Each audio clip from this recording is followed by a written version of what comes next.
We are here at the county seat of Falfurrias, Texas, a small town whose success is largely due to the developer and pioneer Edward Cunningham Lassiter, who in 1893 owned one of the largest ranches in Texas at 350,000 acres. As the San Antonio and Aransas Pass Railway expanded south to his ranch in 1904, Lassiter founded Falfurrias, an Apache word meaning the land of heart's delight, possibly due to the sweet butter creamery Lassiter developed in 1909.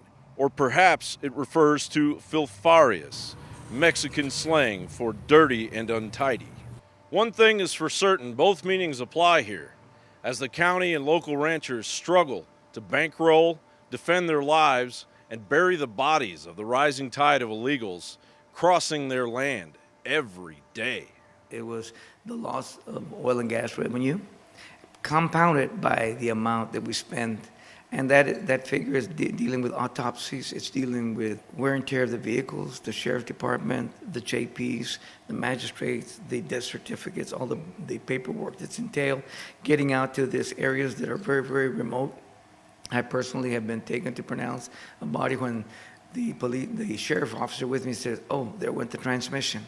And we had to call a record to come get us. Thank God for Border Patrol. They were able to take us to where the immigrant was. And a lot of these immigrants are dying of dehydration. Is that the main cause? We refer to them as the elements.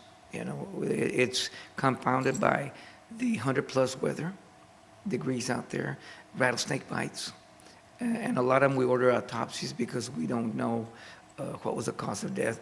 We now do autopsies on everybody and DNA on everybody. As far as the immigrants from other parts of the world, can you speak on that at all? What your experience, what you've seen from, say, China, India, Russia, possibly? We have reports from the Sheriff's Department. They can confirm that they've apprehended people from over there, and they've also found people.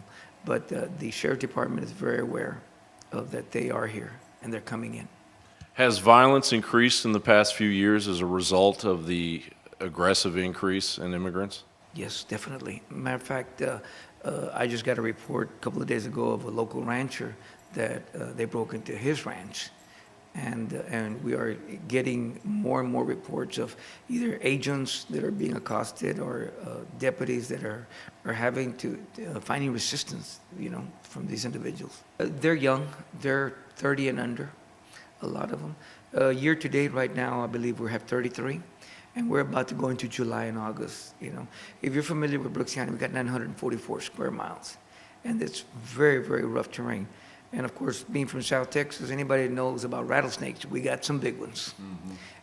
And it's very, very difficult because the anti-venom is out of Corpus Christi. Mm-hmm. And that means that we'd have to get a helicopter down here and try to get them within that golden hour so we could save their body. Wow, the cost of that must be staggering. Of course. All that incurs on the county. And that's why all these expenses, you know, we don't budget for. And we've had to, and the law says we have to pay for them. And have you asked for grants from the federal government? We have gotten nothing from the federal government. Governor Perry's office last year stepped up to the plate, and they helped us with $150,000 to the sheriff. We were in Austin, Texas this week, and they're going to help us with another $150,000. That's to defray a lot of the costs that the sheriff department has. There was a boom time with the gas and oil and the creameries. In 2007, when I took office, our taxable value was $1,093 million. Last year was $541 million. We've lost more than 60% of our oil and gas. So that makes, you know, and we live by oil and gas. In 1959, we were the only one in South Texas that had an all-concrete stadium.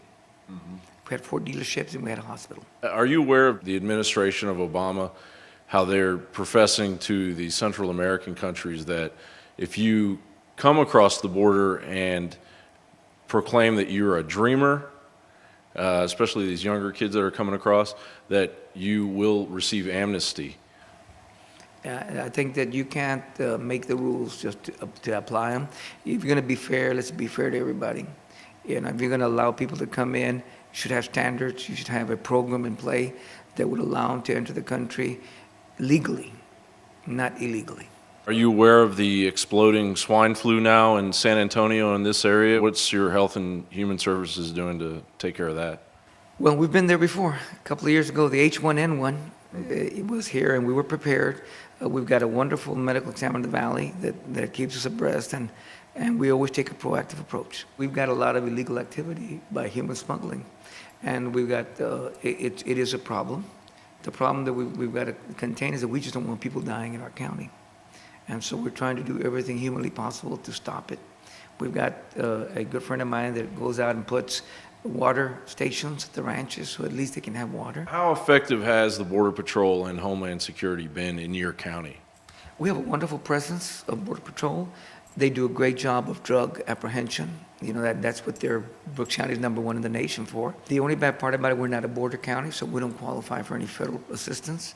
And so I've made the scenario many times, including to the governor's office on Tuesday, that if you've got a scenario where Border Patrol agents are following somebody and they get bit by a rattlesnake, they'll take him to the hospital, they'll put agents there to monitor him, they'll foot the bill.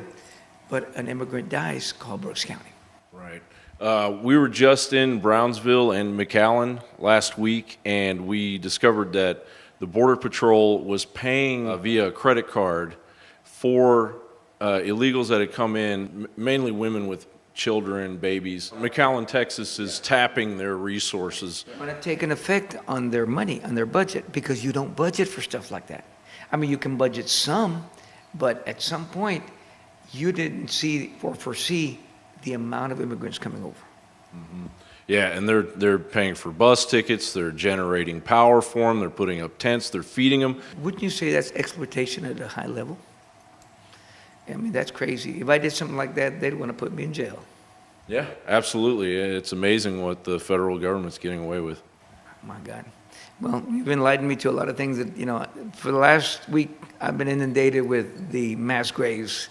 And so I kind of now got to get back to and focus on everything else. But and it's going to get crazy before it gets better. It's going to get crazy. Yeah, I'm sure glad you landed here and let everybody know of what's going on in Brooks County, because, you know, my heart goes out to McAllen and the county of Hidalgo, because, you know, they've got a lot on their plate. We've had it, you know, like I said, for 65 months, and we wouldn't want to bestow on anybody else. So.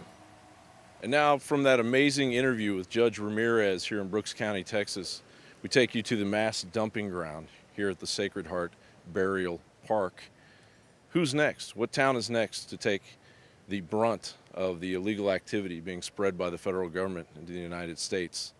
Is it your town? From Falfurrias, Texas, I'm John Bound for InfoWars Nightly News. You are watching the InfoWars Nightly News, which airs 7 p.m. Central at InfoWarsNews.com. Members can share their passcodes with up to 11 other people, and your support is helping us defend liberty worldwide.